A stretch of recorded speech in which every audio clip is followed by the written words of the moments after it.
Hello everybody, welcome back to Ubrink Studio. My name's Anita if this is your first visit, and we are in West Norfolk. This is part 3 of the 3 ways of using your tea bags to make papers or fabric or whichever it is that you want to do. In part 1 I showed you how to prepare your tea bags ready for use, and in part 2 I showed you how to add colour, paint, draw on them and start embellishing them. So this one now we're ready to use them. So just to get you interested in working your way through whether it's going to be cards because you're a card maker, or whether you want to use them as a fabric because you like to work with fabrics, we're going to cover both sides of it. So the first thing that you need to have is an ironing mat. I'm just going to move this down so that you can see what we have. So I have this really nice ironing mat that came from a very cheap shop, but it's brilliant. This is baking parchment, which is going to keep your iron dry and free from glue and paint and other things. Now, your irons, I don't buy very expensive irons because, as you can imagine, in this place, they don't last very long.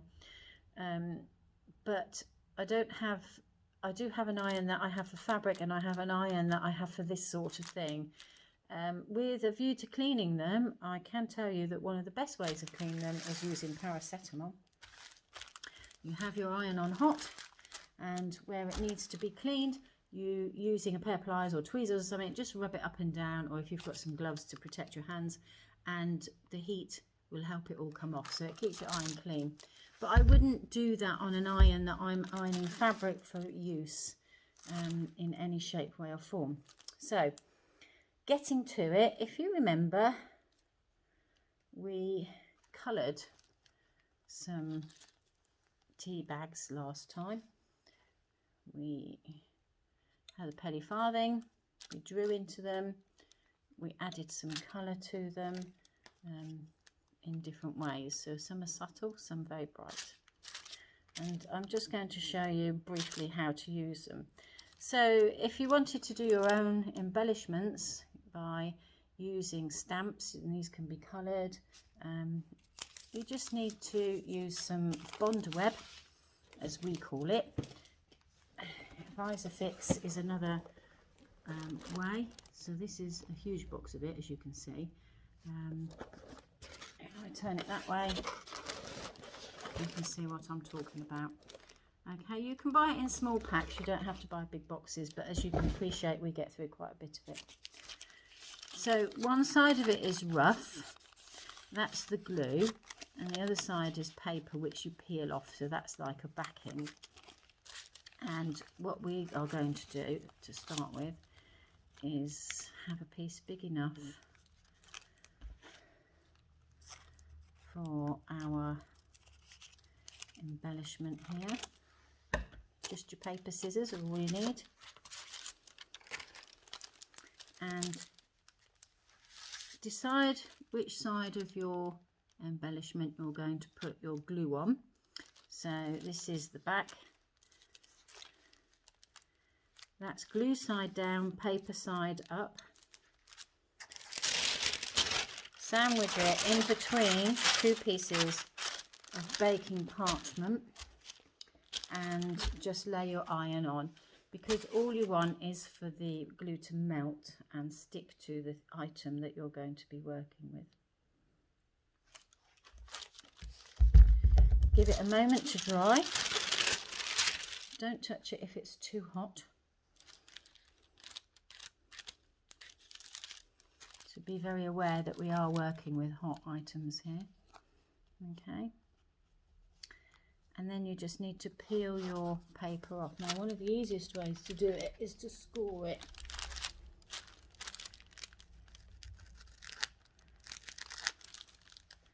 Using a big old needle there. Okay, once it's scored, you can separate it. Be very careful that you don't go all the way through, as I've just done.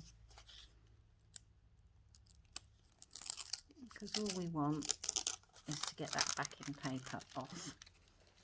And now this is our gluey side, and we're going to stick it onto a card. So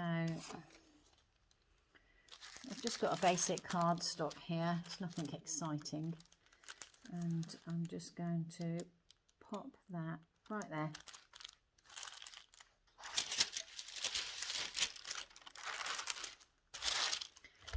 And give it a press.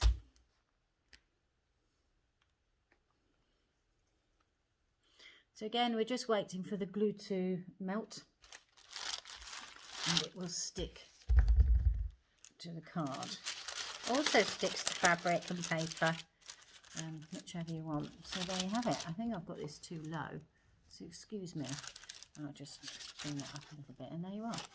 So now this card is ready for you to do whichever you want with this. You can put more than one piece on there. You can layer it up in any way you want. So for example, you could put another piece across the bottom there. So you can turn that into some sort of organic shape. Okay, just glue it on like I just showed you. Or you could just leave them like that. People do. Right, so that's if you're making it with a card. Then if you're going to use fabric, so this is a piece of Egyptian cotton that I have ironed ready for use. And this is my piece of Bondaweb. So this is the sticky side up this time. I'm going to turn this way and I hope that you can see it a little bit better. All right. And all I'm going to do is lay these pieces on it. Now you might want to audition it first. So you might think, yep, I like this, but I don't want it to be quite this square. So I'm going to rip it in half and just do that. Nice ragged edge. You don't have to have straight edges. And you now have this. Take that straight edge off. So you could put these side by side. We could think about this as being the sea. So we could have some sand dunes maybe. So we're going to layer this on. Who knows which way we're going to go with it. You may want to put the sand. So again, any edges that you're not happy with because they're too straight, take them off. Of course, if you're a quilter, you will want to have your straight edges because you prefer working with them, but you would just treat it exactly the same way. Okay, but try and push yourselves out of your comfort zone if you can. So I am going to tear this in half.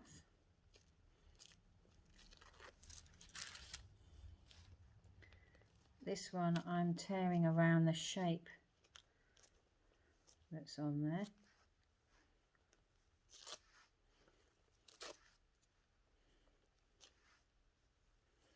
Because I don't want these straight edges at all.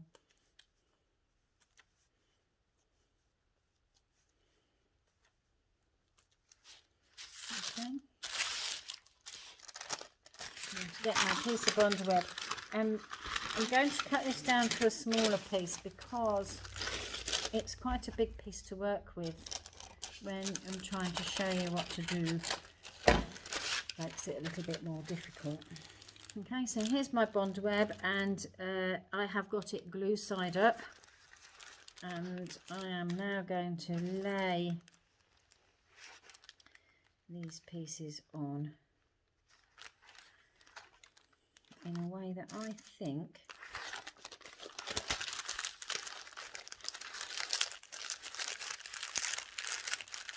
would make a nice piece of fabric. So maybe turn that piece up that way and perhaps lay that onto there, maybe.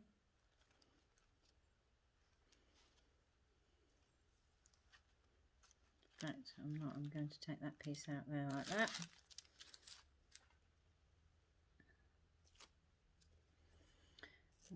take that edge off of there like that.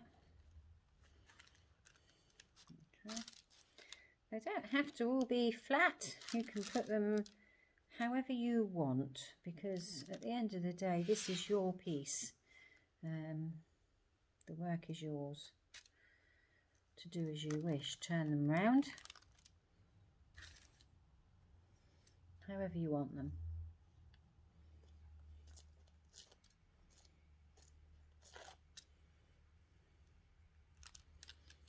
Leave gaps. Doesn't have to all be perfect.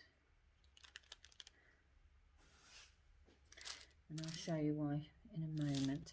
So I've laid that out ready, and now I'm going to press it on. Remember, the 2 pieces of parchment are there to protect your iron.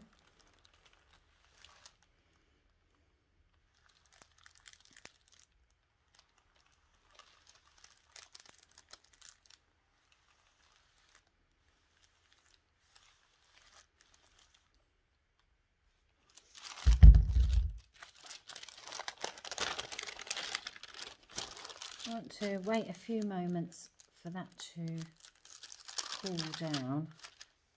So once we've got that ironed on there, we'll take that out of the way and we'll move all those bits over there.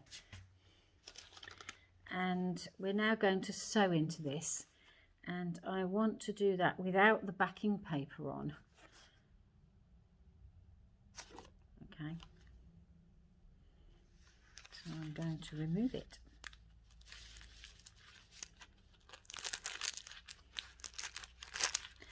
Now, you don't have to do this. You can, depending on what you're making and how you're making it. You can go straight onto your fabric. But I don't want to do that because I don't want the stitches to be seen on the other side of the fabric.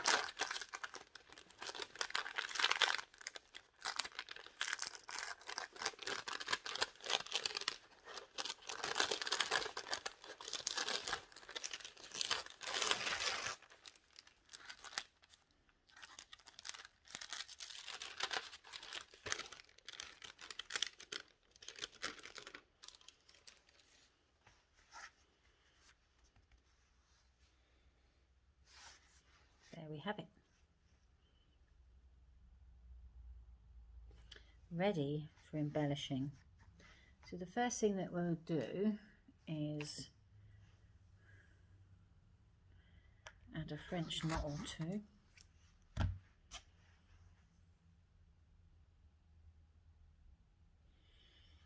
I'm not going to put a knot in this because actually as it comes up and through, you'll see that it has its tail left at the back, and then it will be glued onto the fabric anyway. So leave a long enough one. Okay, so to do a French knot, you just go round that 3 times and go back in. And the trick with a French knot is to keep this tight as you pull back through.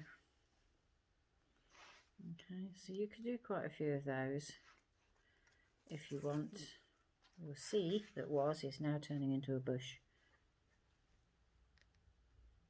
And see, it's quite easy to stitch into. If you're stitching into it on a sewing machine, just be aware that it may cause some problems with your threads. As your needle's going through, it may catch the glue.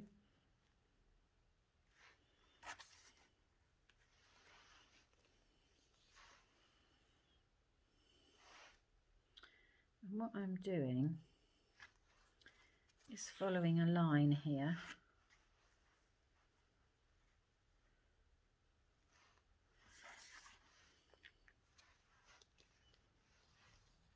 From one paper to another. So can you see the French knots? These here. So I'm actually following this ridge along here where these 2 papers are joined.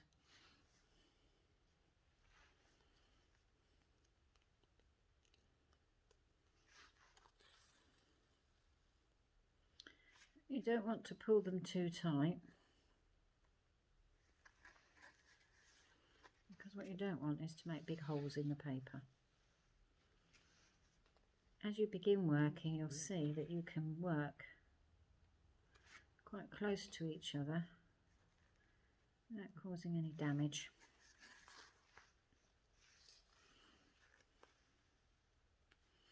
Okay, so there they are.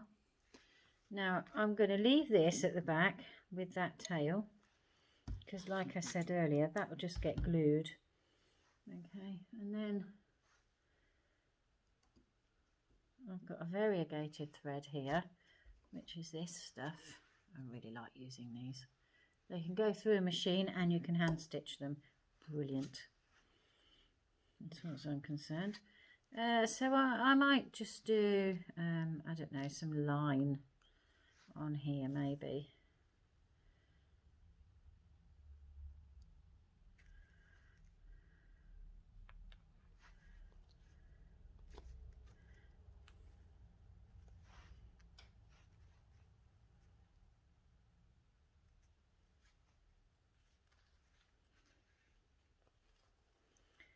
Just keep stitching the lines and see what you end up with.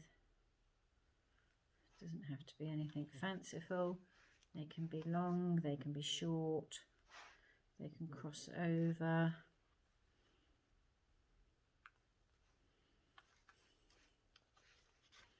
Depends really on what it is you're doing. And I'll do quite a few with this variegated thread so that you can see how this comes out.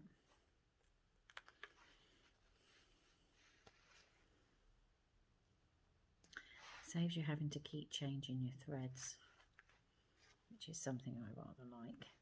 Laziness, I suppose, but I don't mind.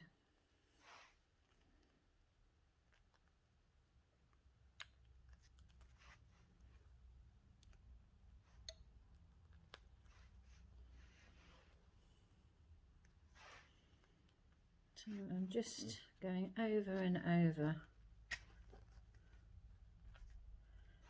not bothering too much about where it's going or how it's laying, really. Not bothering about how short or how long the stitches are, just go for it. Don't think too much about it, and then you never know what you might end up with. Okay, so that's the stitching started. Okay, and if I was making this as a piece that I really wanted, I would continue that all the way along here.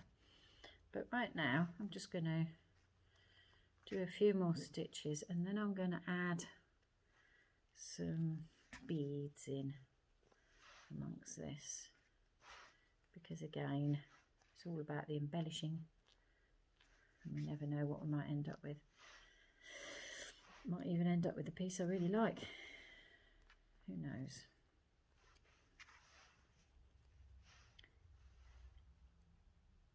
Okay, so I've got these beads here, which I really like, and I guarantee I will open them the wrong way. Didn't quite. See these gorgeous colours, look at those, beautiful. And I picked them because I was thinking I was doing a C, which has now become some sort of weird garden.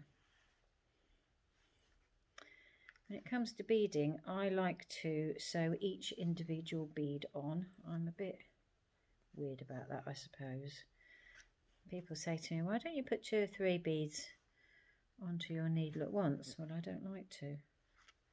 I like to know each bead has been secured.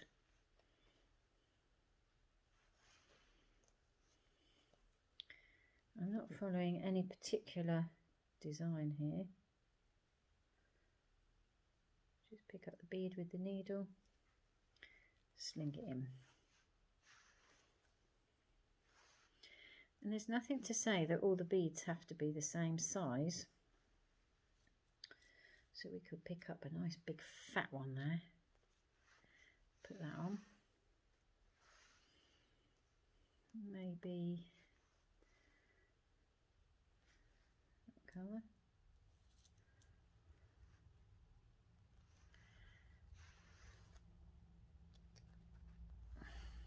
So you see how it's now beginning to take shape. It's looking more and more like a garden than it is some sort of seasidey thing anyway. Okay, I am not going to secure that thread at the back because I don't need to. Before starting a project, I always thread up my needles first, and once I've got them threaded up, I stick them into things, which some people tell me is a bad habit, but actually I don't think it is. So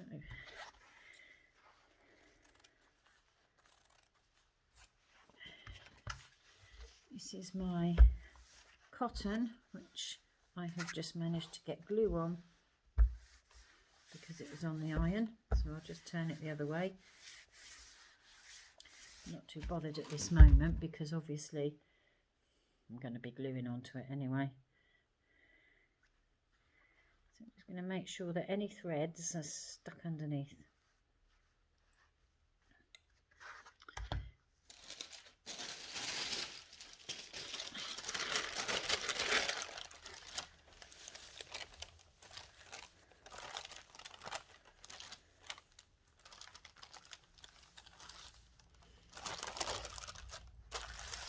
And again, we're just going to press it because we just want the glue to melt. Just be gentle with it, move it around a bit, give it time for it to work.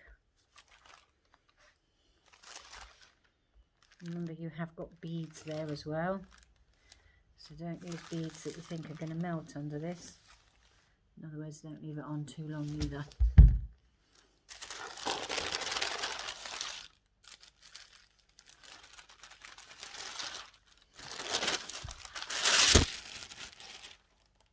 And now we have the beginnings of a landscape.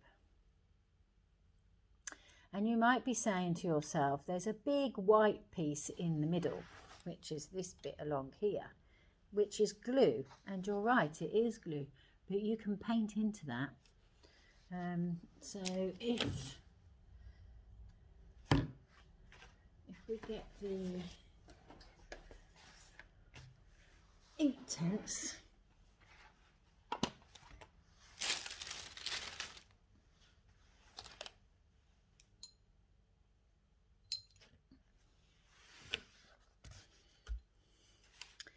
and if you remember in the other video we used this particular colour, I can just put some of that in there.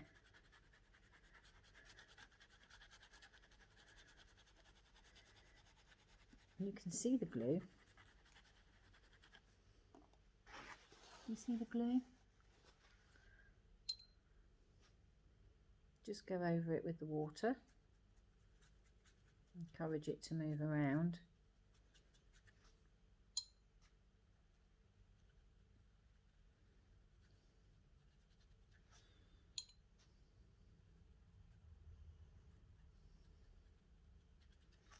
And your white area has gone. Of course, the other thing that you could do is actually stick something else over the top of that if you wanted to. So you could put more tea bags on, or, you know, whichever you wanted to do, really.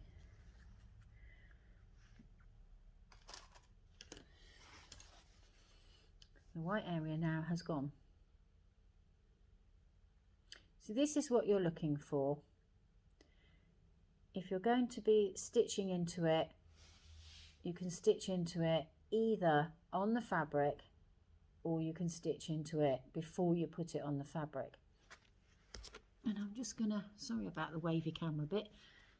So if I was doing a very large piece and I was being very fussy about the background that people could see, there's no way that I would stitch through all these layers of fabric.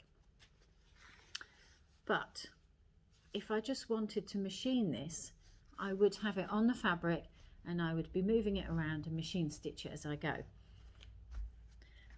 I hope these have been helpful for you. So these are the 3 videos to go with the February challenge. I'm hoping that you'll have sat and watched all 3 of them, because they're not very long, before you decide what you're going to do or how you're going to do it. And I hope I've inspired you to give it a go. Please do invite your friends. You can forward them the email that you will have received when you've shown your interest, whether it's because you've signed up to the website or whether it's through one of the social medias. You will be looking at signing up to get all the emails and get access to everything. It doesn't cost anything. This is just a bit of fun to give us something to do. This is the sort of thing that we do on Experimental Wednesday, and when we have other people coming in to show how they work, other artists and things like that. So we like to make a mess, but we also like to make things out of the messy things that we make. So please do join in. I hope you enjoy it, and I'll see you again very shortly. Take care.